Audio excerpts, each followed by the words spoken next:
an amazing presentation. Thank you. Throw him the ball. All right. Good morning, everybody. Bonjour. I apologize. My French is very rusty.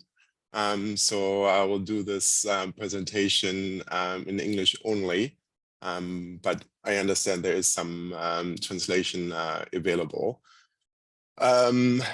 So yeah, thank you so much for inviting me to your conference today. I'm happy to be here and share a little bit from the research we have done over the last decade or so, specifically on youth engagement in the environmental context. Yeah, just maybe a little bit about myself. I was born and raised in Germany. I moved to the States in 2000, where I did my graduate studies in the South at Nashville. And then I came to Canada in 2008 to start a position at Wilfrid Laurier-Université.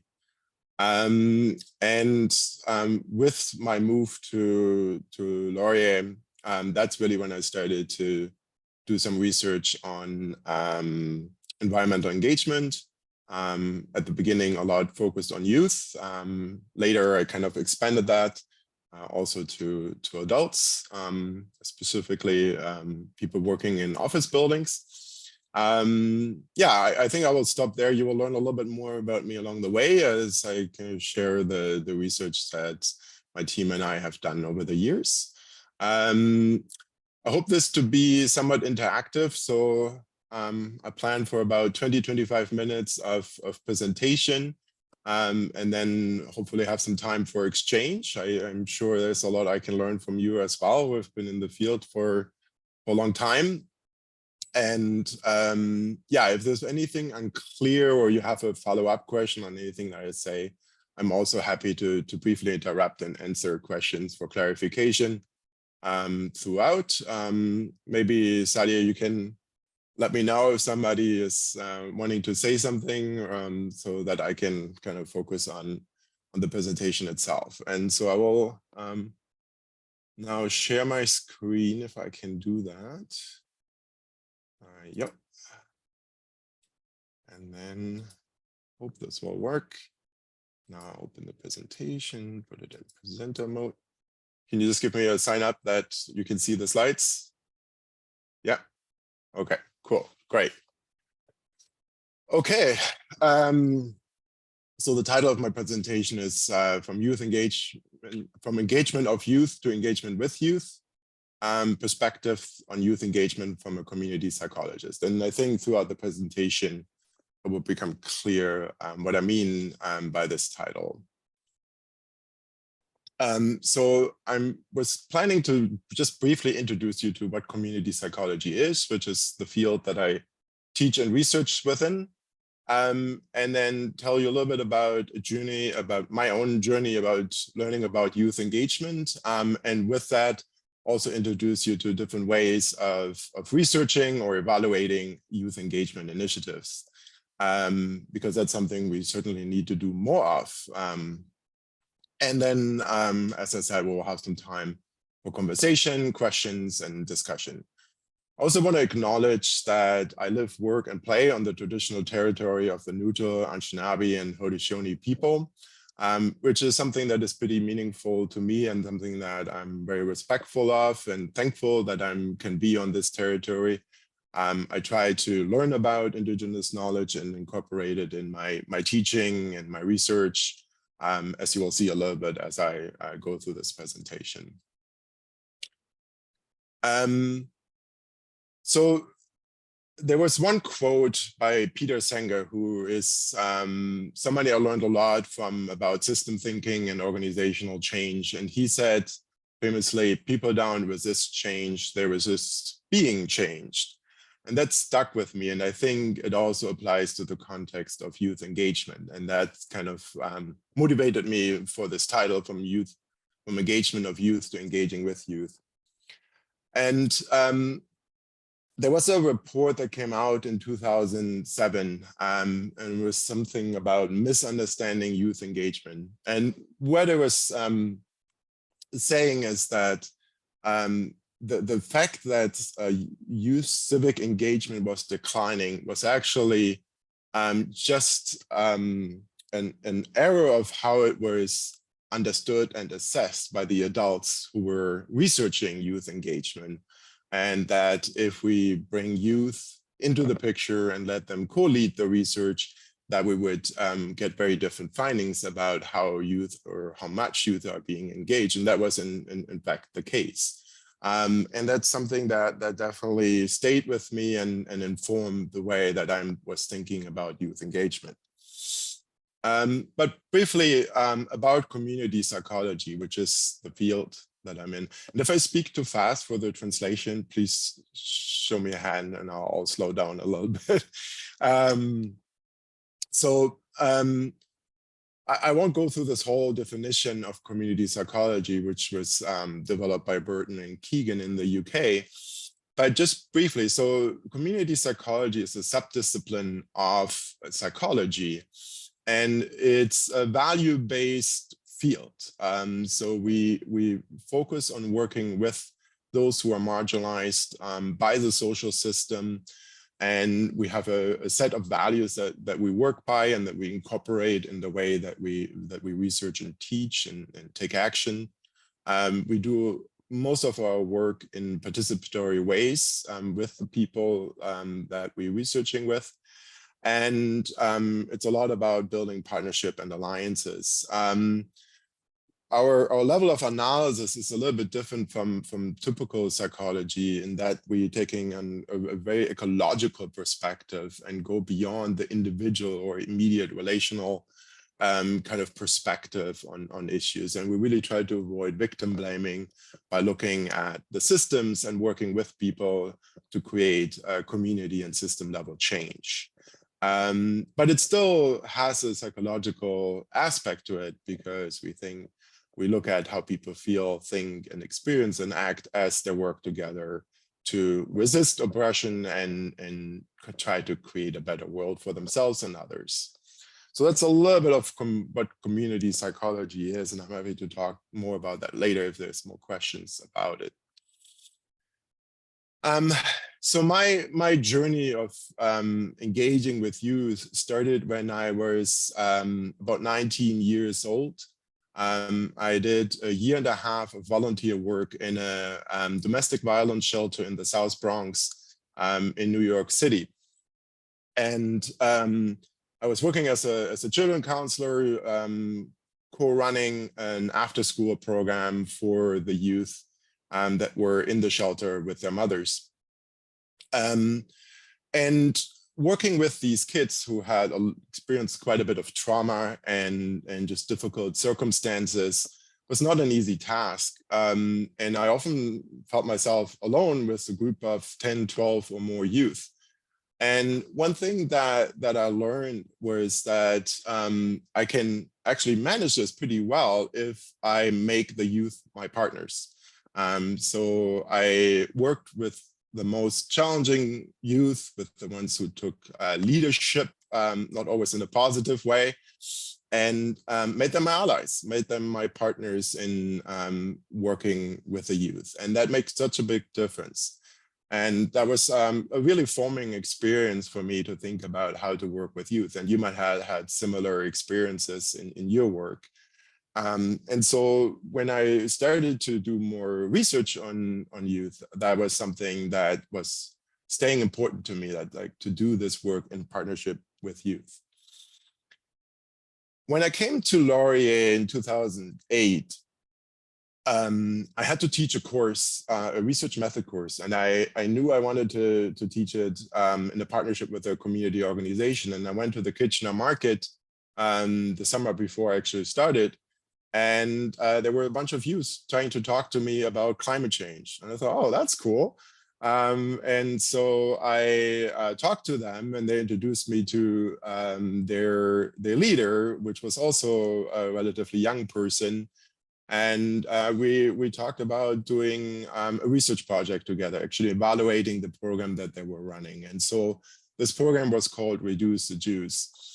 And they hired students that actually had funding to hire youth over the summer. They then first co-developed their action and programming together, and then executed that by going through the neighborhoods, their own neighborhoods, and talk to the neighbors about climate change and why it's important to take action on climate change.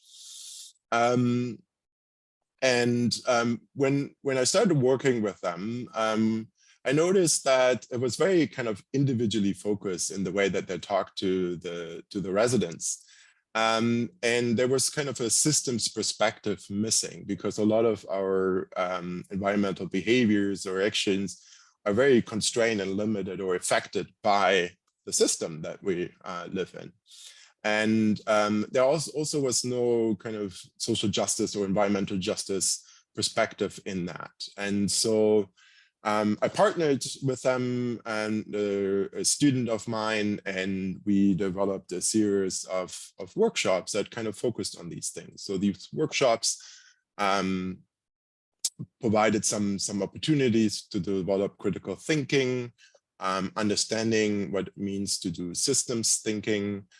So really embracing the complexity, seeing how a policy might affect my individual choices, and then also have an environmental justice component. And specifically, we connected the youth to what was happening in Chemical Valley in Sarnia, with the Amjimang First Nation there, which is surrounded by petrochemical industry and has experienced a lot of environmental injustice. Interestingly enough, 3 years later, I was contacted by some lawyers who were representing members of the Amjimang community in a legal court case, and got involved in that as an expert witness, but that's a story for another time. What we found in our research around these workshops and this program is that it did actually help the youth to expand the kind of the ecological lens, to move beyond just the individual and relational to community and systems level. And with that, they also felt more empowered to actually talk to the residents of what these limitations are. So for example, when they talk to them about taking more public transportation, they also talked about the lack of access to public transportation in their specific neighborhood, and what they can do, how they can take action to advocate for more public access or access to public transportation. And so it really shifted the way that they were talking to residents and generating more action than just individual behavior changes. And what we also found is that the exposure to the case in Sarnia with the Amjimang was very motivating for the youth. They really connected to it. This sense of fairness and justice was a highly effective motivator for them to take action and want to do something in their own personal life, as well as in changing community. We also saw that like Sarnia is only 2 hours away from us here in Kitchener. And so their father was relatively close to home, and that made a connection for them as well and motivated them.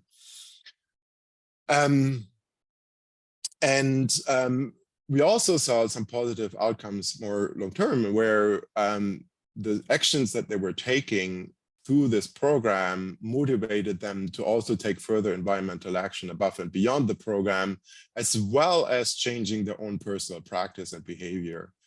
And so that was something, that was an important learning out of that we kind of kept.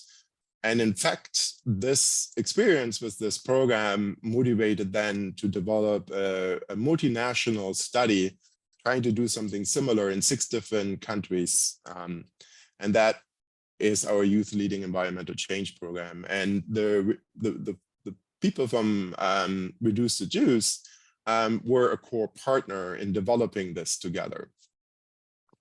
So we conducted the research in Bangladesh, Canada, Germany, India, Uganda, and the US.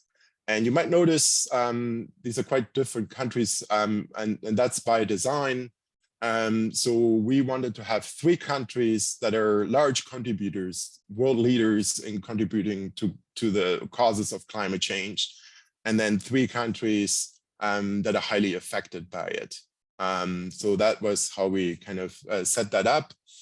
And the focus was on how can we engage youth effectively in climate action, not just their own personal behaviors, but really in climate action, trying to change the system.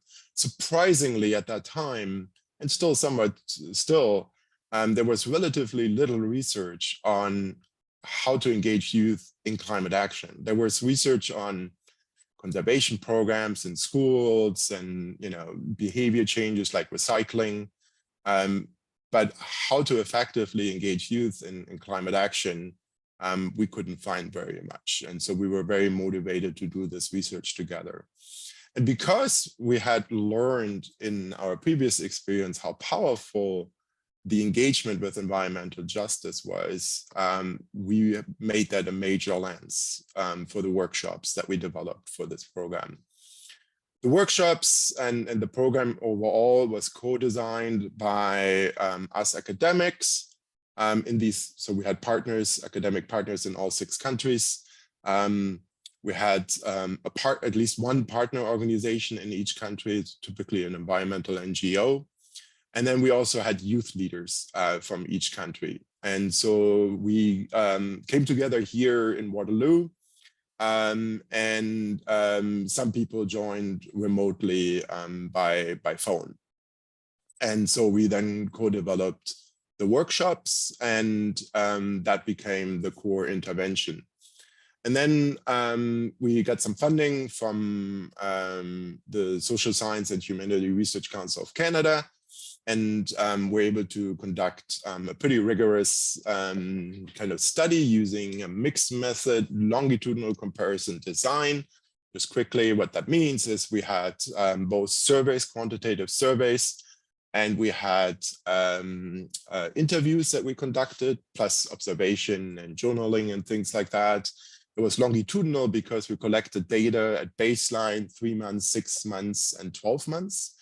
Which also was not very commonly done. A lot of the evaluations that were done looked only at relatively short-term outcomes. And you will see in a second why it's actually important to do longer-term follow-ups on these programs to see if the effects actually are sustained.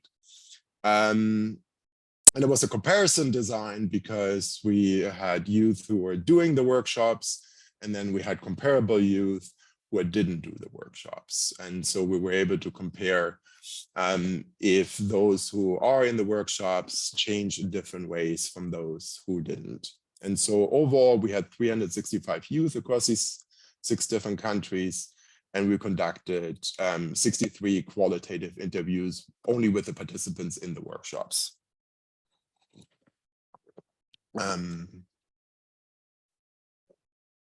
And so we developed this theory of change together, which was based on our collective experience and our previous research. So there were 4 main kind of active ingredients. And one thing that's important to mention here, there was increasing evidence that the kind of one size fits all doesn't really work so well. Like, so if you have evidence-based programs, what happens is that most programs adapt them anyway to make them fit their local context. And so that was an increasing realization within the evaluation field, for example, which is one of my backgrounds. And so we wanted to, by design, build in that flexibility from the start. So we had some general principles, we had some core kind of ingredients, but how those were designed and implemented were left to the local experts and the local team. Of course, with our guidance and coordination across countries, so we tried to really capture what was happening locally so that we had an idea how the programs were similar and where they differed based on the local context. Part of it was encouraging personal reflection. So we gave them readings, we brought in an environmental justice speaker and other opportunities to critically reflect on their own experiences and the experience of others. We also provided them with opportunities to foster systems thinking, to really think about the root causes of climate change and how to act on those root causes.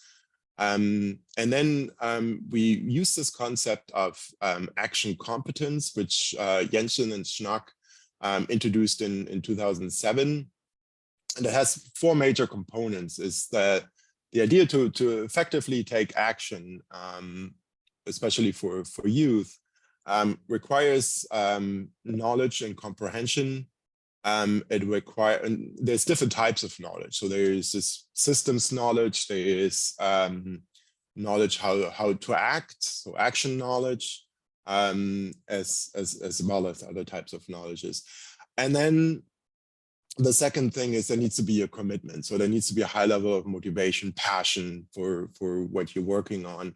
The third is the ability to vision an alternative, which especially in the environmental context is pretty important. So really thinking, yeah, things can be differently and I can work towards that. And then the fourth one is now not coming to me. I don't unfortunately have my notes here visibly. I don't know why, but anyway, I'll just move on.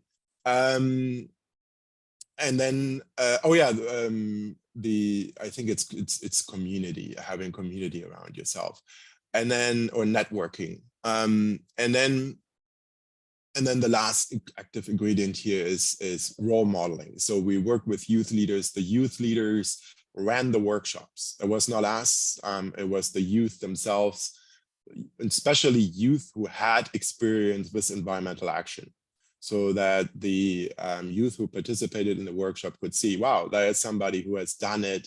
It's a person like me, and we can do that as well. And then we provided them throughout with a lot of support. And so as part of the program, they had to develop an action project. So similar to what we had seen with Reduce to Juice. So they had to develop their own project from the design to the execution. And then we had these workshops. I think we had a total of 11 units. So in some countries, it was actually run as a university course.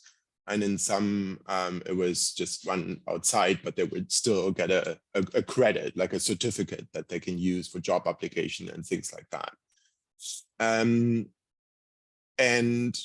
So these workshops cover climate change, how to do effective activism, system thinking, and again, environmental justice. So we brought in an environmental, like a speaker from an area that had like lived experience of environmental injustice.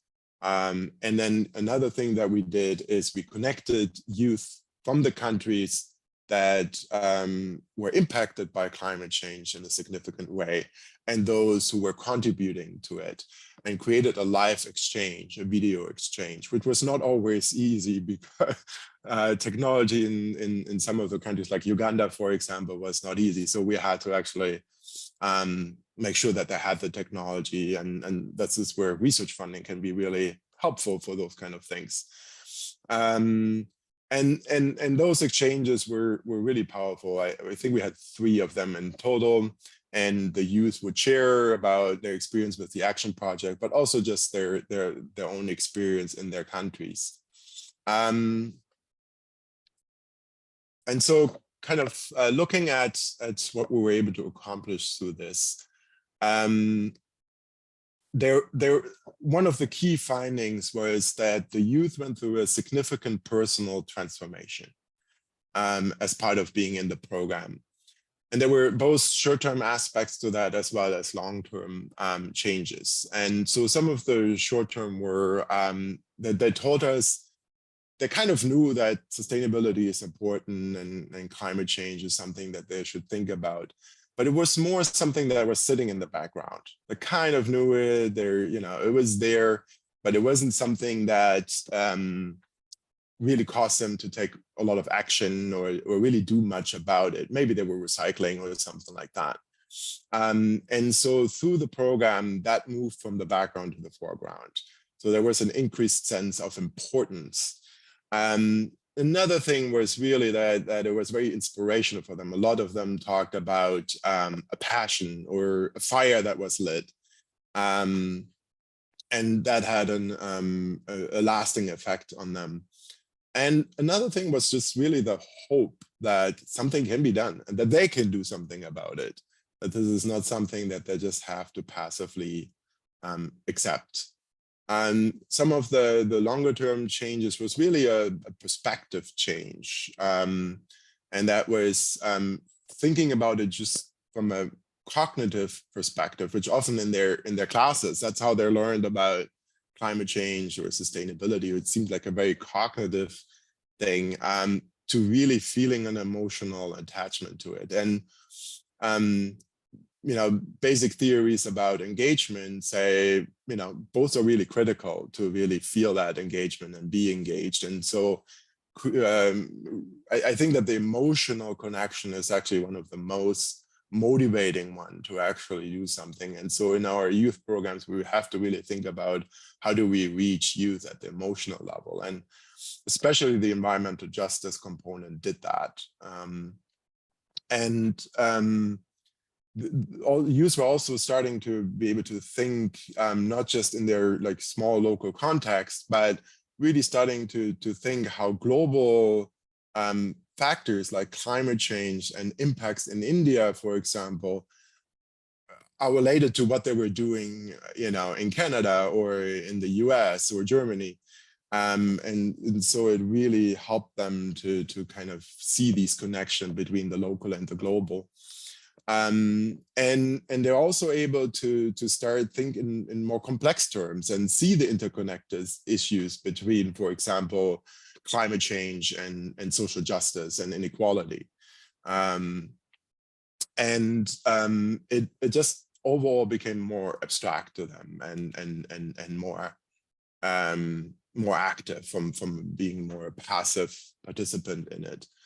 And so just quickly here, see that we already quite a bit over time, but so I'm just going to read one of these quotes.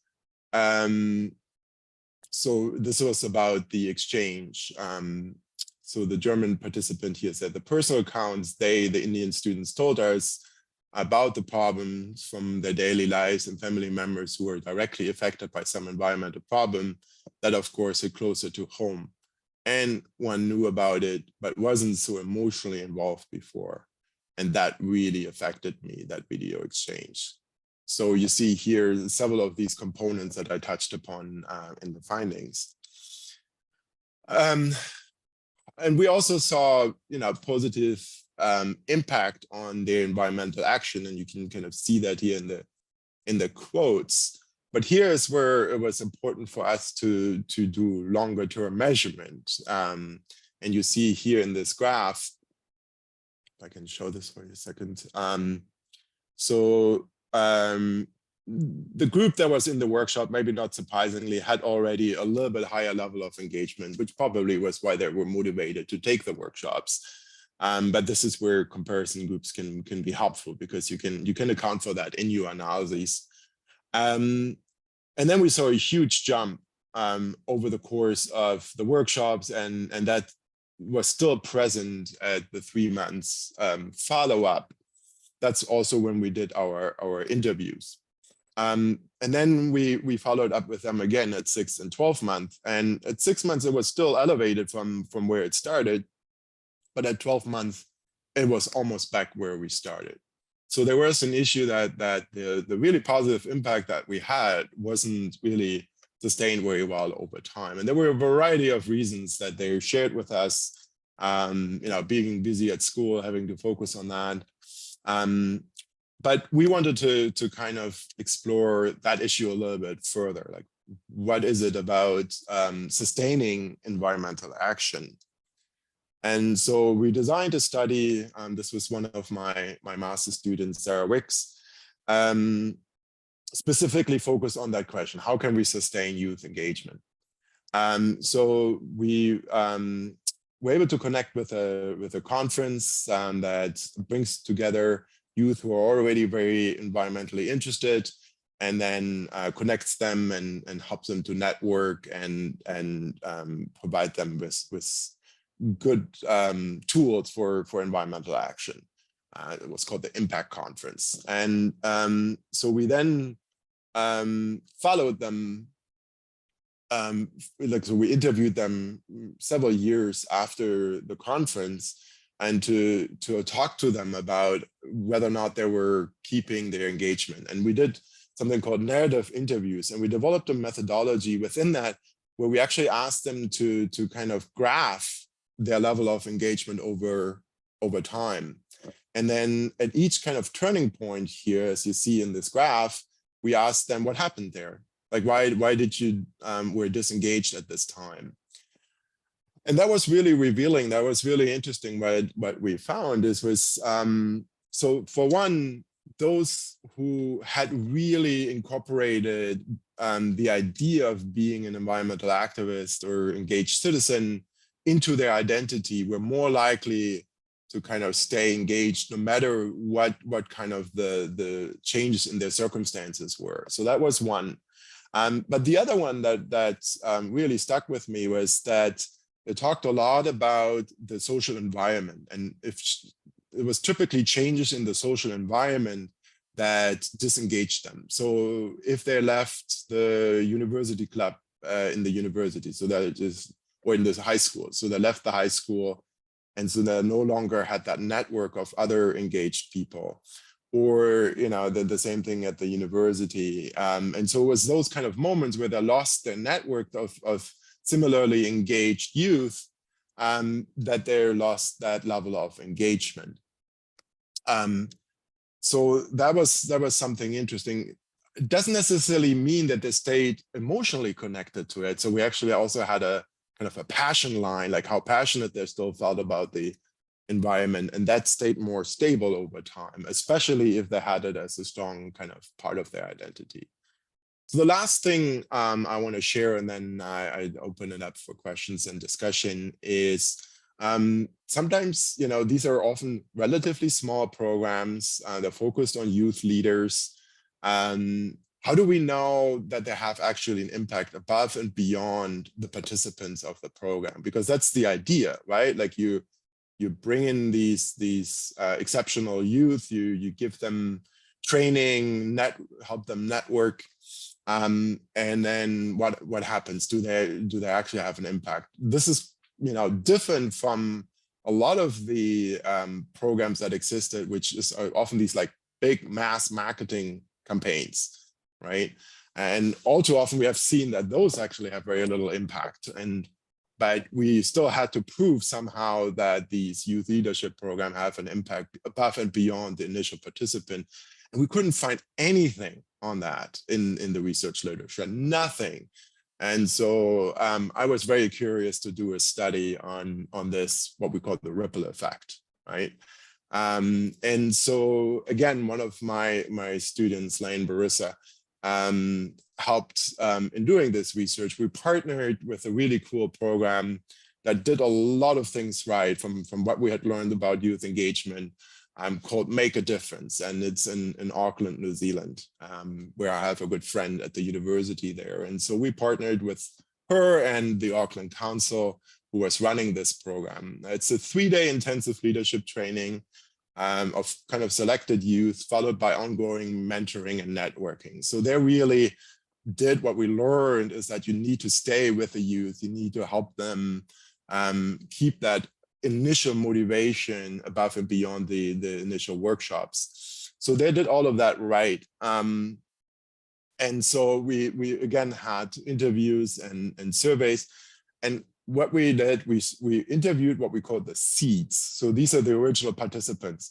And then we did 2 ripples out. So we interviewed people that they had impacted. So they nominated people, the seats nominated people that they knew they had an impact on. And then we tried to also get the second level of ripple to then talk to people that they had influenced. The second level of ripple was very difficult to recruit. So we unfortunately didn't have a lot of in that group. But then what we tried to do is use the information that they shared with us. Where did they present? How many people did they influence?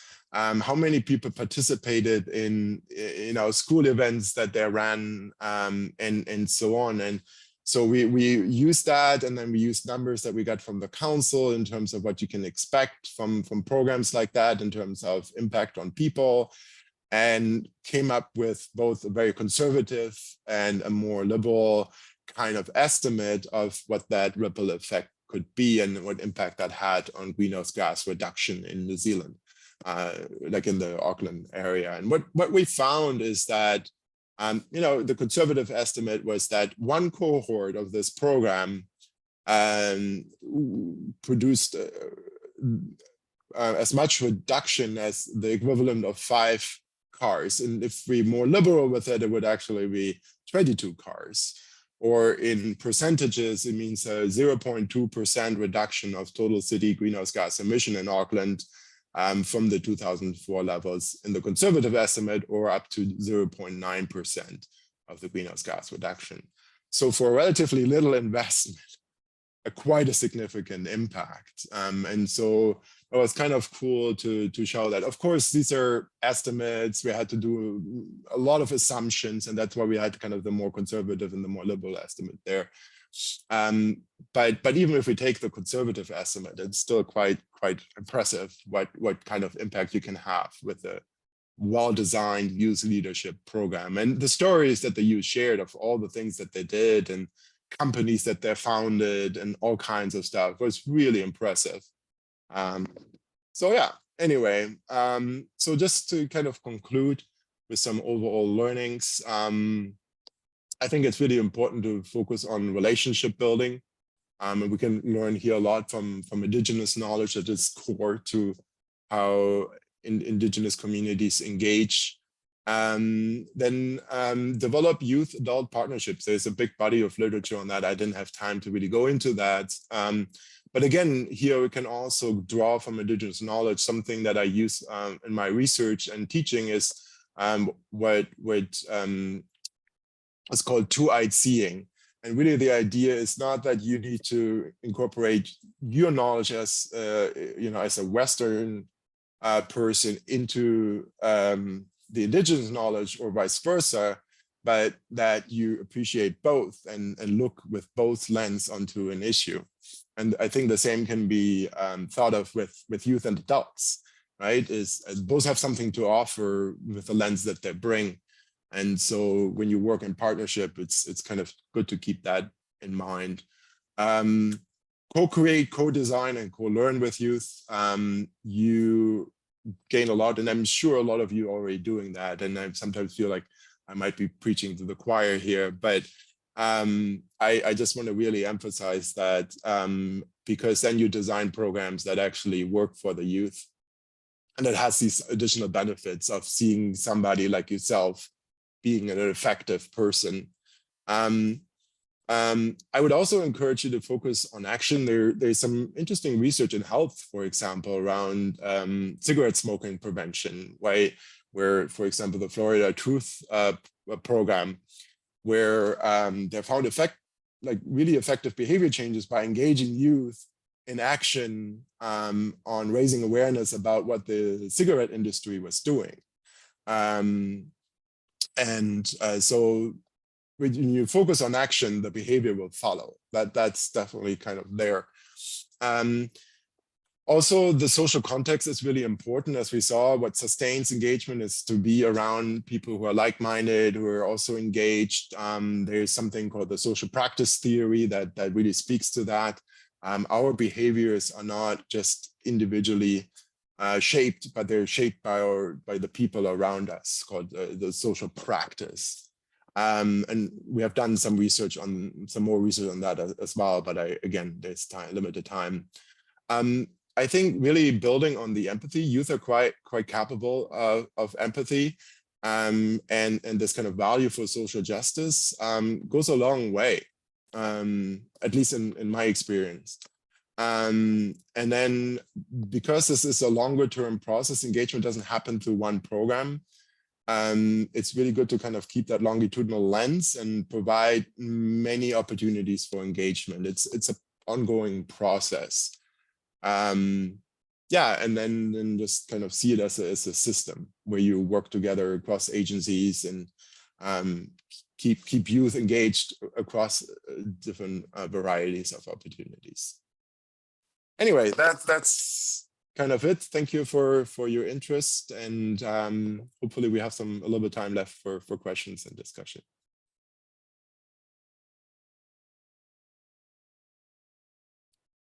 Thank you, also Manuel. I think I see in the chat box that, yeah, Rhonda have a question. After that, Celine. So Rhonda, do you want to ask your question? Hold on, let me put my face up there. So I run a land-based learning center here, and I always see especially with the older kids, and I have teenage children as well, that sense of nihilism where they've kind of given up in even trying because they just feel like they don't really make a difference. So I see that trend in a lot of the older teens and young 20-year-olds.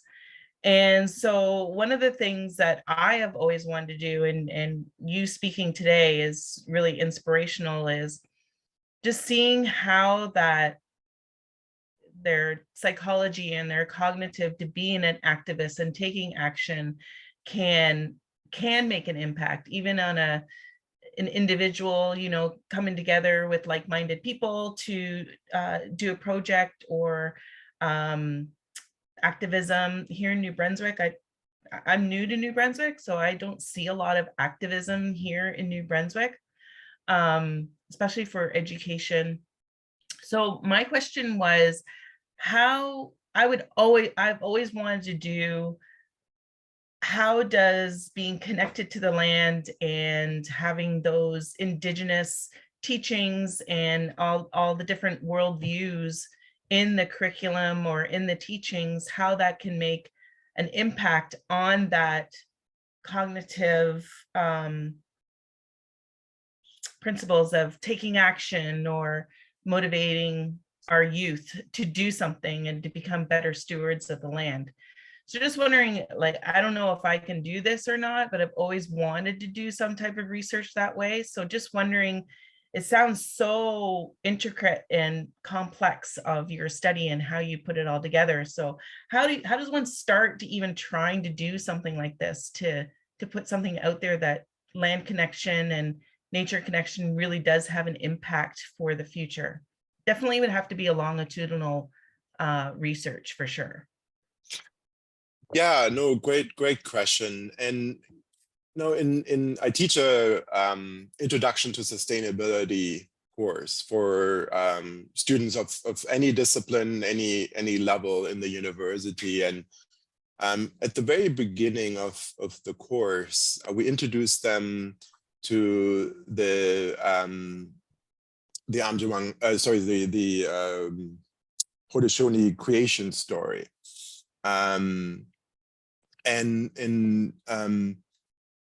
I was surprised how powerful that actually was. It was something that I was motivated to do, to just bring in more Indigenous knowledge into my teaching as part of kind of the decolonization effort. But it was actually incredibly effective to see that if you have a different starting point in the way that you even think about how we came about as human beings, that it provides an alternative.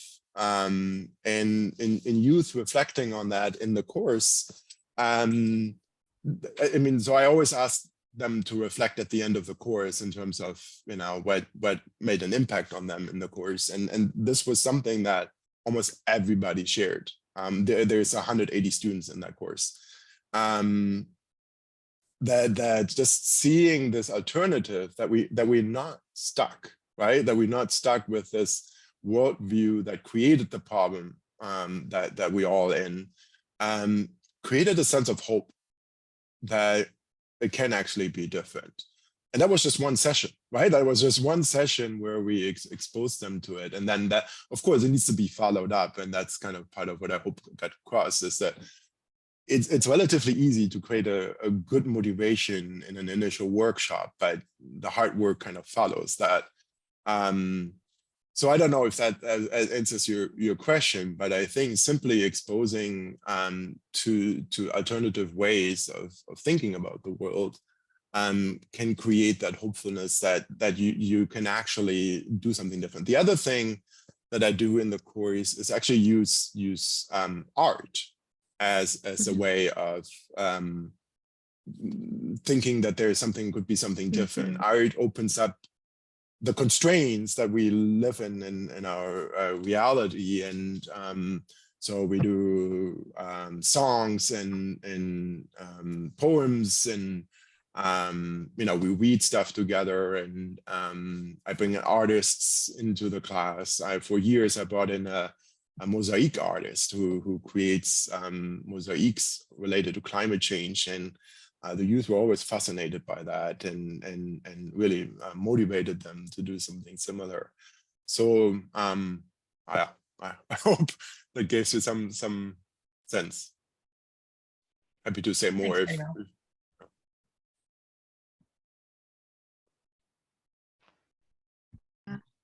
We have Shove,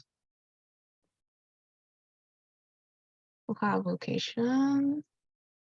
Hello. Hey, Jeff. That was a great presentation. Congrats on all the years of hard work that you put into that.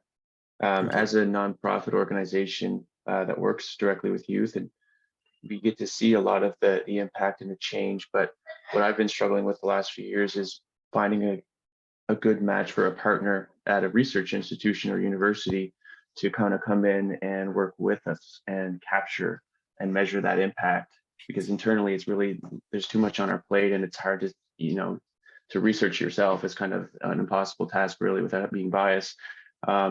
So what would you give for suggestions or advice around finding a good partner like you must have with your research that's in the research community, and it's sort of servicing both the organizations, the nonprofits, and the universities as well, that balance there?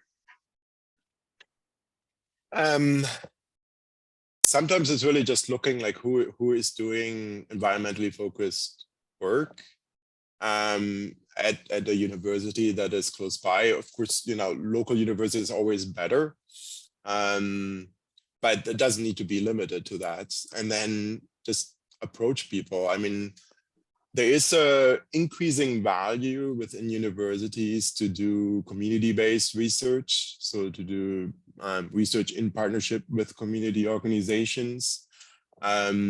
Some universities have now offices that are specifically facilitating that.